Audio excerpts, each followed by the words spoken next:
Hello everyone. स्वागत है आप सभी का स्टेप टू सक्सेस क्लासेस में डेली करंट अफेयर सीरीज में। आज के वीडियो में हम लोग 23 से 25 मई 23, 24 और 25 मई का करंट डिस्कस कर रहे हैं। स्टार्ट करते हैं अपने आज की वीडियो के पहले क्वेश्चन से।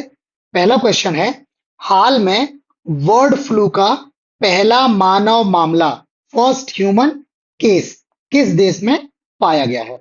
ऑप्शन है ऑस्ट्रेलिया में, चीन में, थाईलैंड में और नाइजीरिया में। तो इसका जो सही जवाब है ऑप्शन ए, ये बर्ड फ्लू का पहला जो ह्यूमन केस है या मानवीय मामला जो है ये ऑस्ट्रेलिया में देखा गया है। अभी तक जो बर्ड फ्लू के केसेस होते थे वो मुख्यतः जो है वो पशु पक्षियों में होते थे।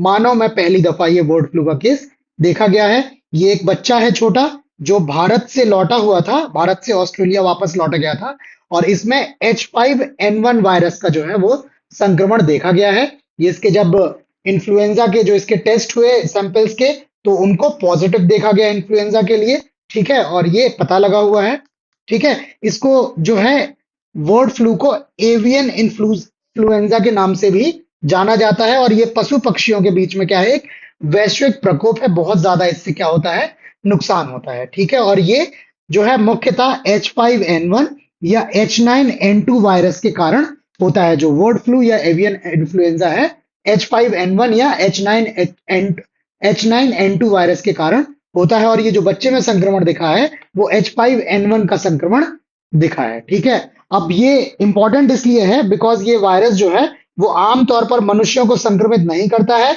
हालांकि जो संक्रमित जानवर हैं उनसे सीधे संपर्क में आने के कारण मानव में भी इसका संक्रमण हो सकता है और ये पहला केस जो है वो देखा गया है, ऑस्ट्रेलिया में नोट हुआ है।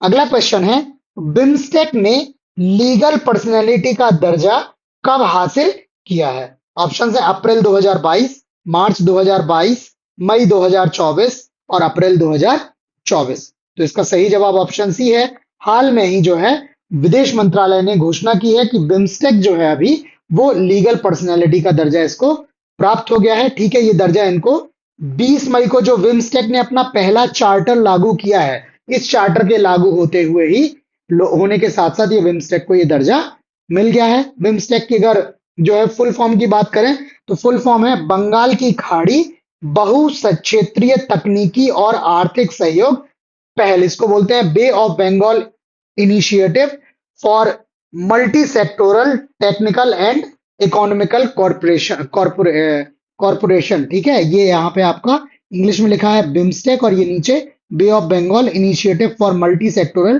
Technical and economic cooperation. और जो बिमस्टेक के संस्थापक सदस्य हैं वो सभी के यहाँ पे जो है वो नाम और मैप दिए हुए हैं। गठन की बात करें तो बिमस्टेक का गठन जो है वो 1997 में हुआ था, ठीक है। और जो चार्टर इनका लागू हुआ है उसमें सुरक्षा, कनेक्टिविटी, व्यापार, इन क्षेत्रों में सहयोग के बारे में चर्चा की गई, ठीक है। अगला क्वेश्चन है, हाल में भारोत्तोलन यानी वेट लिफ्टिंग की क्लीन एंड जर्क वर्ग या कैटेगरी का नाम है क्लीन एंड जर्क कैटेगरी। आजकल तो लोग जिम वगैरह जाते हैं तो वहां वेट लिफ्टिंग करते हैं, तो क्लीन एंड जर्क के बारे में काफी लोग परिचित भी होंगे। तो ये क्लीन एंड जर्क कैटेगरी में किस खिलाड़ी ने विश्व रिकॉर्ड बनाया है? ऑप्शन है ज्योत्सना सबर, फातिमा कोलकेक, प्रीति स्मिता भोई और पायल। तो इसका जो सही जवाब है ऑप्शन सी, ये भारतीय भारोत्तोलक हैं प्रीति स्मिता भोई। इन्होंने अभी हाल में क्लीन एंड जर्क कैटेगरी में भारोत्तोलन की क्लीन एंड जर्क कैटेगरी में इन्होंने विश्व रिकॉर्ड बनाया हुआ है, ठीक है। और ये विश्व रिकॉर्ड के साथ साथ ये खिताब जीतने वाली भी क्या है, पहली भारतीय बन गई है। इन्होंने क्या किया है, जो है ये विश्व रिकॉर्ड ही बनाया हुआ है और पहला ऐसा करने वाली ये पहली भारतीय बन गई है। और ये जो इन्होंने खिताब हासिल किया है, जो विश्व युवा चैंपियनशिप का आयोजन हो रहा है लीमा में, पेरू देश है उसकी राजधानी है लीमा, उस लीमा में ये विश्व युवा चैंपियनशिप जो है वो चल रही है, जिसमें इन्होंने महिलाओं की 40 किलोग्राम भार वर्ग जो वेट कैटेगरी है, 40 किलोग्राम वेट कैटेगरी में इन्होंने ये खिताब जीता हुआ है। इनकी उम्र जो है वो मात्र 15 वर्ष है और ये उड़ीसा की रहने वाली है और इन्होंने क्लीन एंड जर्क में 76 किलोग्राम वजन उठाया। ये स्वयं 40 किलोग्राम कैटेगरी में कंटेस्ट करती हैं और इन्होंने 76 केजी मतलब अपने जो स्वयं का जो इनका भार है उससे इन्होंने दुगना भार जो है, लगभग दुगना भार इन्होंने उठाया है और इन्होंने कुल 133 किलोग्राम भार उठाया हुआ है। ठीक है, अगला क्वेश्चन है, भारतीय वन्य जीव संस्थान के अनुसार गंगा और उसकी सहायक नदियों में कुल कितनी डॉल्फिन मौजूद है? ठीक है, ऑप्शन है 2000, 3000, 4000 और 5000। तो इसका जो सही जवाब है ऑप्शन सी। ये जो अभी नया डेटा आया हुआ है भारतीय वन्यजीव संस्थान की ओर से, उसके अनुसार गंगा और उसकी सहायक नदियों में लगभग 4000 डॉल्फिन मौजूद हैं। और डॉल्फिन जो है वो उत्तर प्रदेश में विशेषता पाई जाती है। तो उत्तर प्रदेश की बात करें तो उत्तर प्रदेश में डॉल्फिनों की संख्या लगभग 2000 है।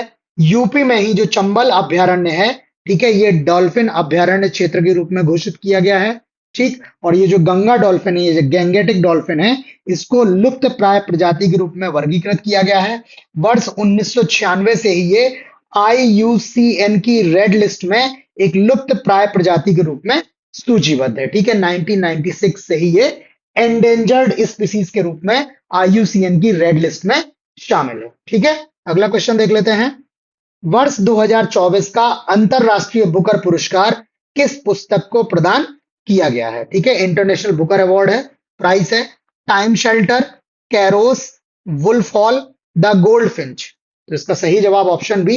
ये पुस्तक का नाम है कैरोस, जिसे वर्ष 2024 का अंतरराष्ट्रीय बुकर पुरस्कार दिया गया है। ये पुरस्कार 21 मई को दिया गया और इसमें जो जर्मन लेखक हैं जेनी एपर्नबेक, ठीक है, और अनुवादक या जिसको ट्रांसलेटर बोलते हैं माइकल हॉफमैन, इन लोगों को इनकी पुस्तक केरोस के लिए अंतरराष्ट्रीय पुरस्कार दिया गया है। ये प्राइज मनी इन दोनों लोगों के बीच में डिस्ट्रीब्यूट हुई है। ये दोनों लोगों का यहाँ पे चित्र लगा हुआ है। ठीक है, और ये जो किताब है ये क्या करती है, पूर्वी जर्मनी जो ईस्टर्न जर्मनी है उसके अस्तित्व के अंतिम वर्षों की कहानी की बात करती है, किस तरह से वहां पे घटनाएं हुई, इन सब चीजों के बारे में ये चर्चा करती हैं। और ये जेनी एपर्नबेक जो है, ये बुकर प्राइज जो है अंतरराष्ट्रीय बुकर प्राइज जीतने वाली पहली जर्मन है। ठीक है, ये फर्स्ट जर्मन है जिनको अंतरराष्ट्रीय बुकर पुरस्कार दिया गया है। तो इनका पुस्तक का नाम कैरोस और लेखक का नाम जेनी एपर्नबेक और अनुवादक जो है वो माइकल हॉफमैन। ठीक, अगला क्वेश्चन है, सागा दावा उत्सव कहां मनाया जाता है? उत्तराखंड, सिक्किम, हिमाचल प्रदेश और अरुणाचल प्रदेश। ठीक है, तो इसका सही जवाब जो है ऑप्शन बी। ये सागा दावा उत्सव जो है ये सिक्किम में मनाया जाता है। ठीक है, और ये उत्सव जो है जो उत्तरी बौद्ध कैलेंडर है, नॉर्दर्न बौद्ध कैलेंडर है। जब आप लोग बुद्ध धर्म के बारे में बात करेंगे तो आपको 3 बेसिक थॉट स्कूल मिलेंगे। उसमें एक नॉर्दर्न बुद्धिज्म का भी कॉन्सेप्ट आता है। तो वही जो नॉर्दर्न बुद्धिज्म है उन्हीं का जो कैलेंडर है नॉर्दर्न बुद्ध कैलेंडर, उस कैलेंडर के चौथे महीने के 15वें दिन इसको मनाया जाता है। और ये इनका जो है वो सबसे पवित्र बौद्ध त्योहार माना जाता है। इसी अवसर पर ये लोग मानते हैं कि बुद्ध का जन्म हुआ था, बुद्ध को ज्ञान प्राप्त हुआ था और बुद्ध को महापरिनिर्वाण भी प्राप्त हुआ था। और इस कारण इसको जो है उत्सव को मनाया जाता है। आप लोगों ने सुना होगा बुद्ध पूर्णिमा का एक आता है, ठीक है, जिस दिन बुद्ध का जन्म, ज्ञान और महापरिनिर्वाण को प्राप्त हुआ था। तो उसी तरह से ये लोग जो है वो उत्सव मनाते हैं जिसका नाम है सागा दावा। ठीक है, बाकी ये जो सागा दावा है ये सिक्किम की गहरी आध्यात्मिक और सांस्कृतिक विरासत को दर्शाता है। ठीक है, आपके लिए महत्वपूर्ण ये है कि ये कहाँ पे मनाया जाता है, क्यों मनाया जाता है, ठीक है, और इस दिन क्या क्या ये लोग जो है किस किस चीज के लिए ये लोग सेलिब्रेशन करते हैं। अगला क्वेश्चन है, ज्योति रात्रे माउंट एवरेस्ट पर चढ़ने वाली सबसे उम्रदराज भारतीय महिला बन गई हैं। उन्होंने कितने वर्ष की आयु में यह उपलब्धि हासिल की है? ठीक है, ऑप्शन है 45 वर्ष, 50 वर्ष, 53 वर्ष और 55 वर्ष। तो इसका सही जवाब ऑप्शन डी। ये ज्योति रात्रे जो हैं इन्होंने 55 वर्ष की आयु में माउंट एवरेस्ट पर इन्होंने फतेह की है, चढ़ाई की है, इन्होंने सफल हुई हैं और ऐसा करने वाली ये सबसे उम्रदराज भारतीय महिला हो गई हैं। ये इनका माउंट एवरेस्ट के लिए दूसरा प्रयास था, सेकंड अटेम्प्ट था। पिछले साल ये गई थी बट खराब मौसम की वजह से 8160 मीटर की ऊंचाई से ही लौट आई। ठीक है, अगर इनकी बात करें तो ये ज्योति रात्रे जो है ये मध्य प्रदेश की एक उद्यमी या एंटरप्रेन्योर है और ये जो 5 महाद्वीप हैं उनकी सबसे ऊंची चोटियां जो हैं उनको ये पता कर चुकी हैं, जिसमें island peak, Elbrus, Kilimanjaro, Mount Aconcagua और कोसी यूस्को जो है ये शामिल हैं और ये एवरेस्ट पे भी अब चढ़ाई कर चुकी है। ठीक है, अगला क्वेश्चन है, अंतरराष्ट्रीय सौर गठबंधन आईएसए में 99वें सदस्य के रूप में कौन सा देश शामिल हुआ है? स्पेन, चिली, पनामा और अर्मेनिया। तो इसका सही जवाब ऑप्शन ए, हाल में स्पेन जो है वो अंतरराष्ट्रीय सौर गठबंधन के 99वें सदस्य के रूप में शामिल हुआ है। अगर अंतरराष्ट्रीय सौर गठबंधन की बात करें तो इसकी अवधारणा 2015 में सामने आई। कहां पे? पेरिस में जलवायु परिवर्तन पर कॉन्फ्रेंस ऑफ पार्टीज COP21 का आयोजन हुआ, उस समय पर इसकी अवधारणा सामने आई और भारत और फ्रांस ने संयुक्त रूप से आईएसए का शुभारंभ किया। और आईएसए का जो मुख्यालय है अभी हाल में वो गुरुग्राम हरियाणा में स्थित है। तो भारत जो है वो आईएसए का संस्थापक सदस्य है। भारत और फ्रांस ने मिलकर इसकी स्थापना की है और ये अभी हाल में स्पेन इसका 99वां सदस्य बन गया है। यहाँ पे स्पेन का मैप भी लगा हुआ है, अगर आप लोग चाहें तो देख सकते हैं। यहाँ पे मेडिटेरेनियन सी है, ये अटलांटिक ओशन है, बीच में ये जिब्राल्टर है। ठीक है, आप लोग पढ़ते भी होंगे जिब्राल्टर की जन संधि। ठीक, यहाँ नीचे अफ्रीका है, ये ऊपर स्पेन है। ठीक, अगला क्वेश्चन है, भारतीय मूल के अमेरिकी वैज्ञानिक श्रीनिवास आल कुलकर्णी ने प्रतिष्ठित शॉ पुरस्कार जीता है। अब आपको बताना है किस क्षेत्र में इन्होंने ये पुरस्कार जीता है। खगोल विज्ञान में, जीव विज्ञान में, चिकित्सा में और गणित में।